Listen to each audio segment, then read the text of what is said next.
నేను first sugar మొన్న ఈ ధ్యానం రాకముందుకు నాకు తినముందుకు 285 ఉండే, తిన్నాక 166 తినముందుకు, తిన్నాక 285 ఉండే. ఒక 3 రోజులు ధ్యానం చేసినాక మళ్ళీ చెక్ చేసుకున్నా, నాకు మొత్తం నార్మల్ అయింది షుగర్. నాకు ధన్యవాదాలు మీ అందరికీ.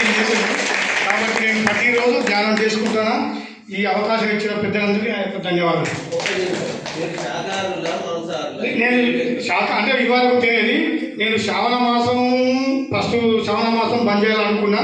శ్రావణ మాసం అయిపోయినాక ధ్యానంలోకి వచ్చిన కానీ నేను కంటిన్యూ చేస్తాను. నేను శాకాహారిగా మారినాను.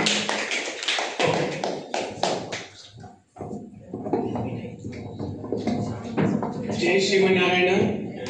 మాస్టర్స్ అందరికీ నా పాదాభివందనములు. నాకు చాలా సంతోషమైంది. ఈ programme it is very successful. ఈ రోజులలో, ఈ వాతావరణంలో ఇటువంటి ప్రోగ్రామ్స్ ఇంతగా సక్సెస్ అవ్వడం నాకైతే కొంచెం విచిత్రమే అనిపిస్తుంది. ఆనందాలియా తనే ఆనందంగా ఉంటాడు అనుకుని ఇన్ని రోజుల నుంచి, but it is proved now is making many people. I M very thankful to all these people. Thank you.